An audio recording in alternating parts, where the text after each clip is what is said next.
What's up, everybody? Welcome back. We're here with some more NFL DFS picks and lineup advice for DraftKings and FanDuel. This time for a special Friday night edition single game showdown slate down in Sao Paulo, Brazil, between the Kansas City Chiefs and the Los Angeles Chargers. In this video, I'll give you the core plays and low risk options for your DFS lineups on DraftKings and FanDuel for this single game slate. We will discuss the injuries and personnel changes that certainly impact both teams in this matchup. And at the end, we will talk about the strategies and picks and tips to help you win the biggest prizes that DraftKings and FanDuel have to offer in their tournaments. Welcome, I'm Brian Jester, co-founder here at Occupy Fantasy, single game $1 million winner. And if you're returning from yesterday, welcome back. If you are a new viewer, glad to have you. And let's not waste any time. But I guess before we do get into the picks and the injuries and everything you need, I do want to really quickly mention the FanDuel system change we talked about in yesterday's video. If you want all the details, go back and watch it. But if you look at last night's winner, it was actually a solo winner. Very rarely do we get solo winners historically in FanDuel single game contests, unless your name is Jack and you work for Occupy Fantasy. But you look last night, and now that we have a salary multiplier, Javonte Williams was the optimal captain, optimal MVP, excuse me, and he was not the highest scorer. That went to Jalen Hurts. But because Williams was cheaper and allowed to fit in a couple extra guys here, that became the optimal lineup. So again, if you're used to playing FanDuel single game in the past, it has changed this year. And we already, right away, one slate in, have seen the changes, the differences those changes have made. All right, let's move on to tonight, Chiefs and the Chargers. And injuries a little more robust than last night. Still not too crazy. Both teams are relatively healthy. If we look at the Chargers side, the biggest injury that impacts them is losing their left tackle, Rashawn Slater, in training camp a couple of weeks ago. Now, no one wants to lose a top left tackle, but if there's any team that's well equipped to handle it, it probably is the Chargers. Yes, it's a downgrade, but I'm not downgrading them too much because they're moving a first-round pick, Joe Alt, over to left tackle. They have another guy who's been in the league and has played tackle before, playing right tackle. So yes, it is a downgrade from Slater, but it's not too bad. Najee Harris, in the infamous fireworks incident, if you were paying attention over the summer, his eye injury, he's going to play. And how he and both Jim Harbaugh have talked about it is that he's going to need a ramp-up period. He's not going to get a full complement of snaps, but he will play, and he'll complement their new rookie, Omarion Hampton, who we'll talk about here in a second. On the Chiefs side, no injuries, really. Jalen Royals, their rookie draft pick, he is out with knee soreness, so he will not play. He will not mix into the rotation tonight. But it's Rashee Rice is the biggest factor here. I don't know why they made him minimum price just in case something crazy happened. But either way, Rashee Rice suspended. He is out for 6 games. He will not play tonight. Now, we talk about personnel changes, and a lot more personnel changes for these two teams than we saw last night, especially compared to what Philadelphia had. But if we start with the Chargers side, Keenan Allen has returned home, and he signed a deal with the Chargers. He'll be their wide receiver 2. Ladd McConkey will be their wide receiver 1. Quentin Johnston will now be relegated to the wide receiver 3 role. They also drafted Trey Harris, $5,100 at captain. He is $3,400 in the flex. And they drafted Keandre Lambert-Smith. All these guys will mix in behind Quentin Johnston and Keenan Allen and Ladd McConkey. Talked about Omarion Hampton, their rookie running back. Pure stud by every definition. Had a great prospect profile, great scouting report, great college production. If you read any beat reporter's analysis of this backfield, it's night and day compared to last year. Remember last year they had J.K. Dobbins, they had Gus Edwards, now it's Najee Harris and Omarion Hampton, and every reporter is just saying Hampton is just light years better than both Dobbins and Gus Edwards, quicker, stronger, faster, you name it. So he'll be the lead back tonight, and because Najee is limited, or at least in that ramp-up period, we expect Hampton to get a ton of touches tonight, and he's probably underpriced on both FanDuel and DraftKings for all DFS contests. At tight end, if you remember last year, Chargers mixed in a lot of different guys at tight end. They still have Will Dissly. They added Tyler Conklin, formerly of the Jets, and they drafted Rondé Gadsden, who's a favorite here at Occupy Fantasy. He was formerly a college wide receiver, now back to tight end, and has some pass catching ability. Caught a long touchdown in the final week of the preseason. He'll mix in. Not sure how many snaps. Not sure how many snaps any of these Chargers tight ends will have. But Gadsden will at least mix in, and we know he can catch some passes and has some athletic ability. On the Chiefs side, the running back room remains the same. The wide receiver position, without Rashee Rice, Tyquan Thornton is the biggest guy that we need to talk about here. He'll mix in. He'll be the wide receiver 4. He caught a long pass from Mahomes in the final preseason game for the Chiefs. And if you've been watching the NFL, playing NFL DFS, think the Justin Watson role. Remember, Justin Watson would have some deep passes, wouldn't play all the snaps, but for Kansas City, had a connection with Mahomes. I think Tyquan Thornton's going to fill into that role. So at $1,200 on DraftKings, he's the minimum price on FanDuel, 1,000. A guy who's going to get some deep shots. And there was, I think from outsiders, some surprise that he made the roster because he's bounced around the league. But all Kansas City reporters said that based on how he's played in camp, his roster spot was safe all along. So we know he's going to get some action tonight. Makes a super intriguing play at $1,200. In Kansas City backfield, just really quickly, because Isaiah Pacheco, Kareem Hunt are leading the way. They did draft Brashard Smith, who played some receiver in college, caught some passes from Mahomes in the final preseason game. They're going to move him around the formation, try to get him some touches. Just $200 minimum price. Again, nothing is guaranteed. Look at Jaden Blue last night. He was inactive. We found that out, 90 minutes before lock. It sounds like Brashard Smith will be active tonight. Elijah Mitchell is their number 3 running back. Technically, he'll probably be inactive.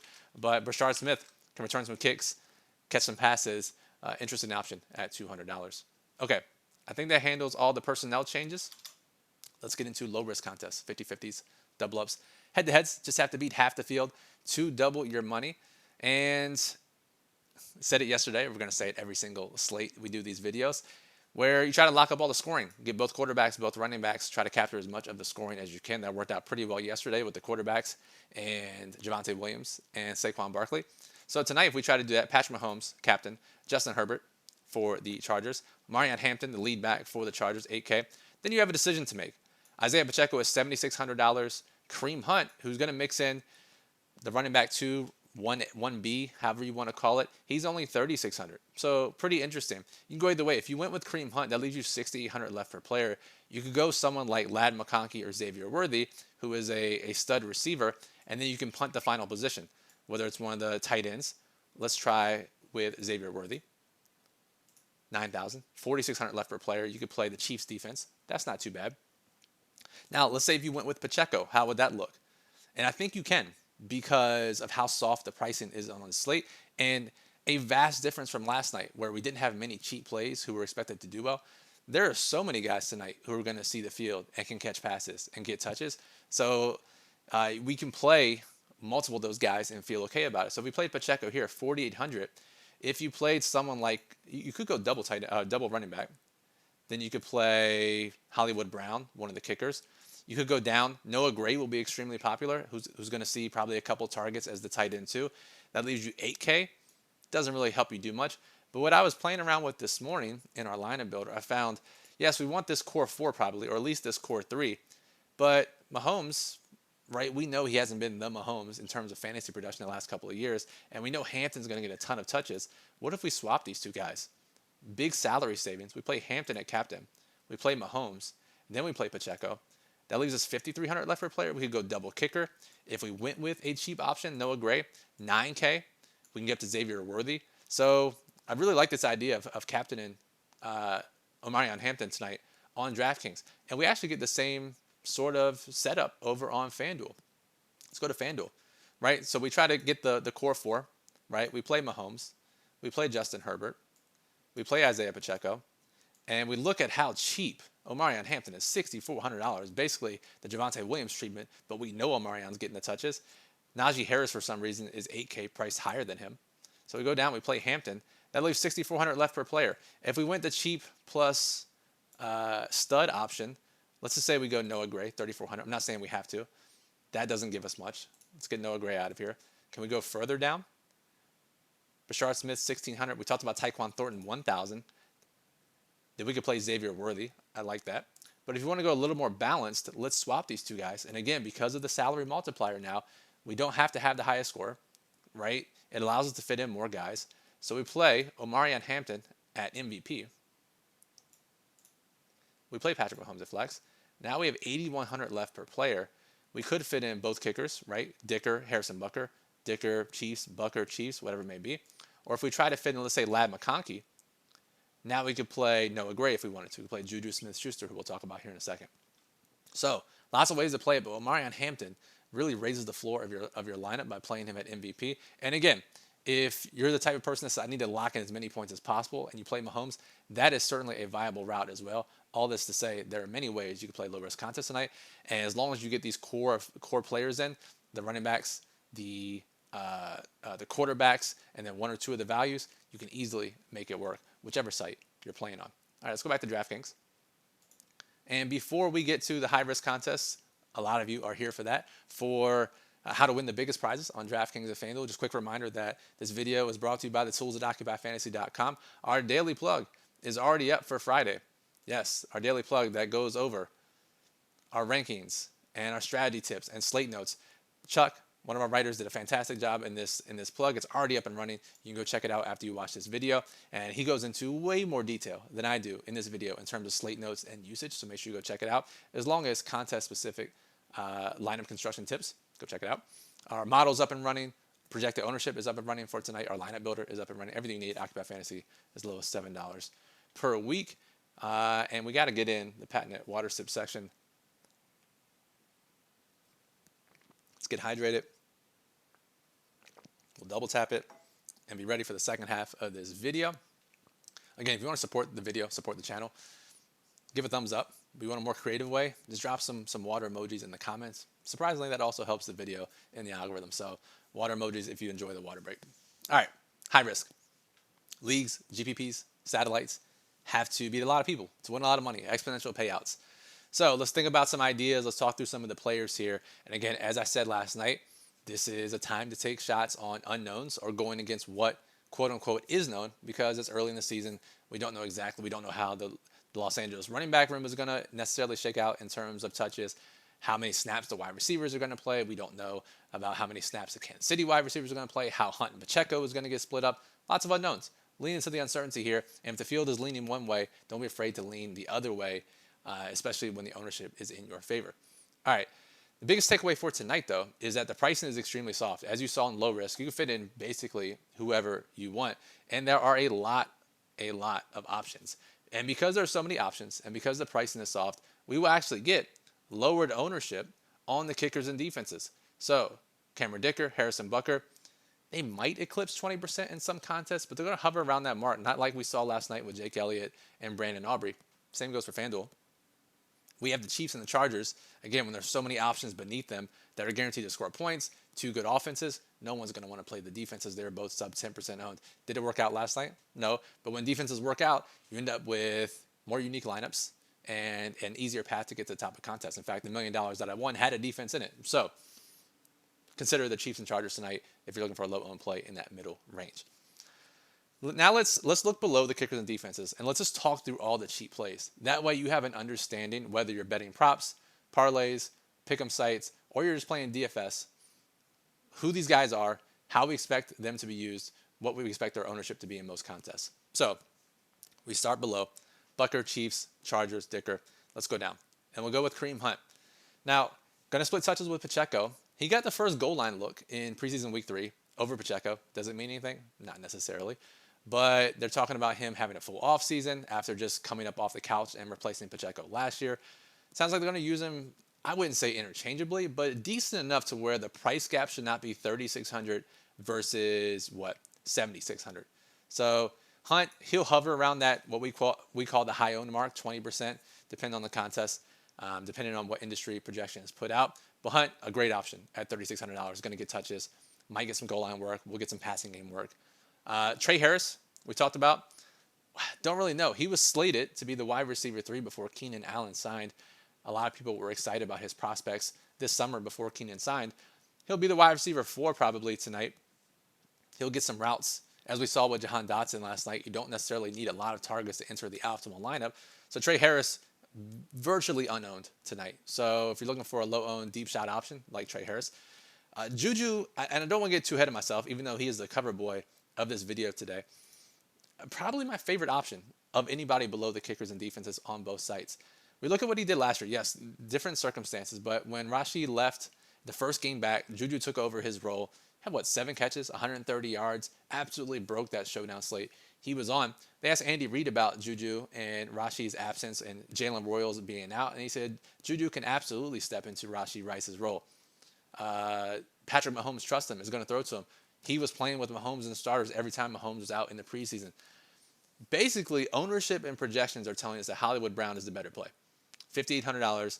Our model reflects this too because of what average projections are looking at.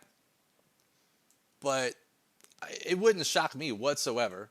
In fact, I would probably say I favor Juju to outscore Hollywood Brown. And that's going to be a hot take based on ownership. We have him at 10% projected ownership based on salary, based on projections, based on even on what our model is saying. So this is, again, if there's a time to go against model and projection, it's early in the season. Juju just looks like a guy who could conceivably get 5+ targets tonight. And I don't want to go crazy and say more, but Juju Smith-Schuster, low ownership, going to play that slot role, has the trust from Mahomes, has played with him in the past, has shown the ability to have a ceiling game in this role without Rashee Rice. I just think he's going way overlooked tonight. So Juju, we'll see if he gets any steam throughout the course of the day, but love him tonight. Jalen Rose is out. We talked about. Let's talk about the tight ends again. Disley and Conklin and then Rondé Gadsden, these three guys for the Chargers. I don't think any one guy is going to get 90% of the snaps. You look at what the Chargers did with their tight ends last year. We have multiple guys getting 30, 40, 50% of the snaps. They play a lot of tight ends. They rotate a lot of tight ends. So expect Conklin and Disley to be out there for at least 30% plus each, probably 40%. Gadsden 10 to 30%, I would say. We don't know that for sure. Gadsden can definitely catch passes. Conklin and Disley are no scrubs either. I would just mix these guys in if you're making multiple lineups. Unfortunately, I don't have a read because all these guys are going to be out there for the Chargers tonight. Noah Gray is the one that seems over-owned to me. Yes, he's the safest. Remember the Kevontae Turpin situation last night where it's like Turpin is guaranteed to get touches and design plays over who was their wide receiver? Jalen Tolbert last night. And we saw that play out basically immediately on the first drive. Noah Gray will probably get a couple targets tonight. But unlike last night, we have so many other guys that are going to be on the field and likely to get opportunities that for Noah Gray to be that much higher owned, which is what we project and we think the field is going to do, then all these other guys around him is objectively wrong when he doesn't really have a path to a ceiling outside of a Kelsey injury. Maybe he catches a touchdown, sure. But if he gets 2 catches, 20 yards, I guarantee that's not going to be enough tonight with all these other guys around him. So I think he's way over-owned compared to the ceiling of the other guys around him. I mean, just Ray Balome as Tyquan Thornton we talked about.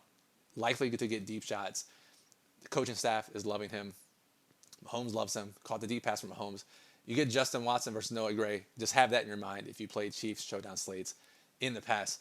Keandre Lambert-Smith is the wide receiver 5 probably tonight. Made some noise in the preseason, caught a touchdown in the Hall of Fame game. He might be inactive tonight in favor of Darius Davis, who is definitely their kick returner, their punt returner, and gets design touches a la Kevontae Turpin, just not to the extent. But Davis is going to be active tonight. We'll see if they carry 6 receivers active. We'll know at, 6:50 p.m. Eastern tonight, 90 minutes before lock. So just keep that in mind if you're making 20-plus lineups. Anybody else we need to talk about here? I think it's just Brashard Smith, who is $200 minimum price. Again, could be a Jaden Blue situation where he's inactive or not in the game plan. This is not sure that's the case when he played with some of the starters in the final preseason game. They've talked him up. They're likely to make Elijah Mitchell inactive. They have a plan for this guy. Again, the problem is, unlike last night, we have so many other guys. So Brashard Smith catches two passes for 15 yards, gets 4 touches. Is that enough on this slate? Because the pricing is so soft, I'm not so sure. His ownership will be 5% or less probably. But it's because we don't necessarily need to play a $200 player tonight. Only consider Brashard Smith if you think he has a larger role than expected, or you think he can outscore all these other guys that are above him, in which case you can leave some salary on the table. And on that note, because it is so soft, don't be afraid if you're using our lineup builder, an optimizer, hand building, whatever you're using, don't be afraid to leave more salary than you would expect on a typical showdown slate tonight because how soft the pricing is, how many guys below that 5K mark on both sites are viable and can enter the optimal lineup and be a top 6 scorer. So open your salary range up tonight. Try not to build max salary lineups because they'll be extra duped, and there's no reason to do it when we have so much upside in the lower pricing tiers. Final note on captains and MVPs. Our model really likes MVPs and captains at the wide receiver position like they did last night. Like I said yesterday, we're going to airball sometimes. We're going to miss playing a game with incomplete information, but we're going to try. When those guys hit, we're going to win a lot of money. Not necessarily receivers, but our low-owned captains and MVPs. Model really likes Worthy and McConkey tonight. They'll be popular, the most popular captains, more than likely. But don't Don't forget guys like Keenan Allen. Don't forget guys like Hollywood Brown. Don't forget guys, even if you go down and drop down to Quentin Johnston. But Travis Kelce, don't sleep on him either. Normally incredibly popular on showdown slates. Ownership is not really saying that tonight. So we'll see if he's dust or not, or if he's newly rejuvenated after his proposal and engagement. So lots of options tonight. A much more fun showdown slate than last night.